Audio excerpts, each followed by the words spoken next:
Mais le linceul nous montre des très belles mains, croisées l'une sur l'autre dans l'ensevelissement, et on ne voit apparaître que 4 longs doigts, le pouce étant caché à l'intérieur de la paume. Et le coup de lance? Alors ça, il m'intéresse doublement, puisque on voit que l'homme du linceul n'a pas eu les jambes brisées. Et pourtant, c'était une pratique fréquente et beaucoup plus facile pour des bourreaux romains. J'ai envie de dire que n'importe quel bourreau s'est cogné avec une barre de fer, alors que celui qui a perforé le cœur et qui laissera couler du sang et de l'eau, comme le dit Saint Jean, lui est très habile et il connaît très bien son métier. Les médecins sont tout à fait impressionnés de la véracité de ce coup. La lance est passée entre la 5e et la 6e côte, c'est-à-dire très haut, sous le mamelon droit. Et il ne faut pas s'en étonner, parce que à l'école militaire de Rome, on se bat avec un bouclier. Donc, on attaque l'adversaire par le côté vulnérable, qui est le côté droit.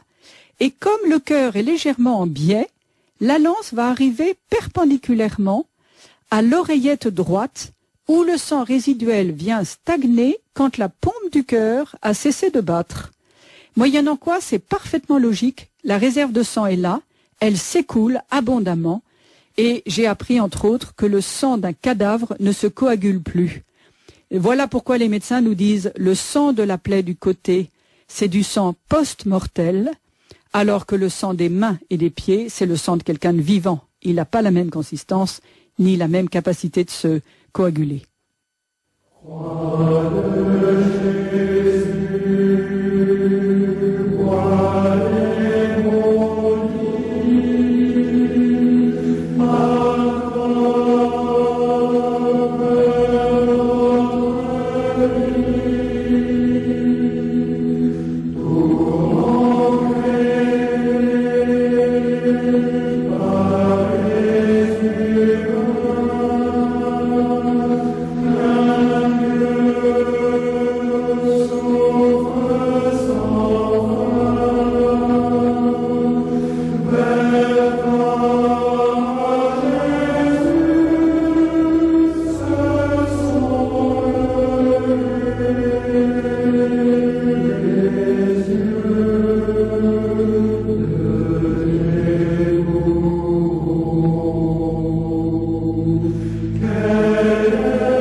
Au puits de Jacob, la Passion selon le linceul de Turin avec Madame Guéproux. Quelle personne le linceul a-t-il contenu? Alors bien sûr, c'est la question qu'on se pose. Est-ce que oui ou non, ça peut être le linceul du Christ, ou est-ce qu'il s'agit d'un crucifié ordinaire ou autre ou inconnu? Pourquoi pas? Alors, il y a une anomalie quand même, c'est de trouver un corps de crucifié dans un linceul. C'est complètement contraire à l'usage romain, puisque on sait que la crucifixion, dont on a dit suffisamment que c'était barbare, était un supplice infamant, c'est-à-dire fait pour dégrader la personne, soit parce que c'est un esclave qui vaut rien, soit parce que c'est un ennemi de l'État. Et donc le sort normal d'un crucifié, et je pense que c'était assez général, c'était la fosse commune. Et on a malheureusement retrouvé dans les fouilles de Jérusalem, quand on construit des nouveaux immeubles, des ossements de crucifiés qui peuvent parfois être significatifs. Or, cet homme, l'homme du linceul, a eu droit non seulement à un ensevelissement digne, mais aussi à un tissu de très bonne qualité, puisque sa conservation ne pose aucun problème, comme les toiles égyptiennes d'ailleurs, à condition d'être conservées au sec. Et on se rappelle que Joseph d'Arimathie était un homme riche, qui a eu le courage d'aller demander l'autorisation de prendre le corps pour éviter la fosse commune, précisément. Et on se doute qu'il est passé par la boutique du tisserand pour acheter ce long métrage de tissu, qui d'ailleurs, entre parenthèses, a des mensurations juives ou assyriennes, puisque dans ce pays-là, on compte en coudées de 55 cm. Et ce tissu fait précisément 4,40 m, 8 coudées exactement, sur 1,10 m, 2 coudées exactement. Donc, un tissu neuf, de bonne qualité, Ça ressemble évidemment au texte que nous connaissons dans l'Évangile.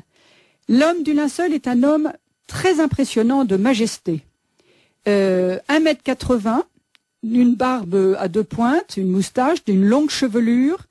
Il semble que dans le dos, on détecte une coiffure qui était courante à l'époque dans une certaine caste juive, avec une queue de cheval tressée au milieu du dos, donc des cheveux longs. On pense que c'est un homme, dans le linceul, on pense que c'est un homme qui a entre 30 et 40 ans. Bon, donc c'est vrai que tout ça peut correspondre au Christ, mais que ça ne suffit pas. J'ai envie de dire, pour moi, le signe du linceul, qui est une anomalie, me paraît importante. Et il y a un autre signe qui me paraît tout à fait simple à comprendre, mais important à rappeler, c'est que on ne sait pas aujourd'hui comment le corps de l'homme du linceul a pu être extirpé de ce tissu. Parce que un corps qui a saigné, et on sait que le sang a été décalqué en direct. Quand on regarde ce tissu au microscope, on voit les traces de sang à chaque intersection de fibres. Ça a pénétré les fibres, ça a adhéré aux fibres. Or, quand on grossit encore un peu davantage, les savants sont devant une énigme puisque aucune fibre du tissu n'a été étirée. Or, si c'était un corps biologiquement fait comme le nôtre, nécessairement, les caillots de sang auraient tiré sur le fil et auraient fait cette espèce de désordre des fils qu'on ne retrouve absolument pas. Donc le corps est sorti d'une manière que aucun de nous ne peut expliquer. On pouvait imaginer même un cadavre du Moyen-Âge à qui on aurait fait des blessures comparables à l'Évangile. Et ça marche vraiment pas du tout dans la mesure où justement on aurait des traces d'arrachement et où le décalque du corps ne serait absolument pas orthogonal. Quelle est la position de l'Église? Alors, l'Église a toujours montré à la fois de l'intérêt et une grande sagesse. On a parlé la dernière fois des débats entre l'évêque de Troyes qui voulait interdire les ostensions dans les tout débuts de l'arrivée en Europe et le pape de l'époque, Clément VII, qui a autorisé les ostensions pour le bien du peuple chrétien qui a tout intérêt à méditer sur la passion à travers des choses encore plus visuelles et encore plus réalistes que les textes qu'on finit, hélas, par lire distraitement. La position de l'Église, elle est très simple. Le linceul n'a jamais été et ne sera jamais un objet de foi. On n'a pas la foi à cause du linceul, même si le linceul peut être un soutien quand même assez éloquent. Mais ce n'est pas l'objet même de la foi. Donc, nous avons l'habitude de dire que le linceul est un signe très éloquent, mais que c'est pas une preuve, parce qu'on n'a pas à attendre que les savants aient enveloppé dans le 100% des preuves scientifiques la certitude de cette authenticité. Et je crois que c'est beaucoup plus conforme à la pédagogie divine. Et bien sûr que les papes cherchent le bien spirituel du peuple chrétien, plutôt que la victoire intellectuelle de dire on est les plus forts et on a démontré. Pourquoi l'empreinte de ce corps nu et supplicié laisse-t-elle une marque si profonde à celui qui la contemple? Effectivement, oui. Ça c'est sans doute une question très personnelle, parce que sans doute on n'est pas tous, on n'a peut-être pas les mêmes réactions devant le tissu, mais je peux témoigner à titre personnel que ma vie a été accompagnée et intériorisée, éduquée, je pourrais même dire, par cette empreinte tout à fait unique qui reflète, comme disait Claudel, il disait c'est plus qu'une image, c'est plus qu'une photo, c'est une présence. Et si j'ose le raconter, c'est exactement ce qui m'est arrivé la première fois que j'ai rencontré les photos du linceul, mais c'était dans la cathédrale de Turin, non pas une année d'ostension, donc je n'ai pas vu ce jour-là le véritable tissu, mais devant des simples photos grandeur réelle. Je sortais d'un événement familial douloureux, on venait d'enterrer notre mère, nous n'étions pas encore très âgés, j'avais une vingtaine d'années, et après avoir découvert ce que c'est que la souffrance physique, la dégradation d'un corps, et puis l'inéluctable de la mort, il y avait besoin de digérer un certain nombre de choses, et c'est ce corps, je crois, qui m'a authentiquement guéri. Un corps blessé et nu aurait dû me faire horreur, et ce n'est pas ça que je voyais devant moi. Je voyais au contraire une espèce de présence extrêmement rassurante, emplie de paix, et j'ai reçu à tout jamais cette onde de paix qui venait jusqu'au plus profond de moi pour me dire « La souffrance n'a pas le dernier mot. La mort ne vous engloutira pas. J'y suis passé pour désamorcer le venin de la mort. » Mort, où est-elle, ta victoire? Voilà ce qu'on pourrait conclure. Je crois que les papes ont spécialement vénéré le Saint-Suaire. Oui, tout à fait. Sans en faire un objet de foi, les papes ont montré par leur exemple personnel combien c'était bénéfique de contempler cette image.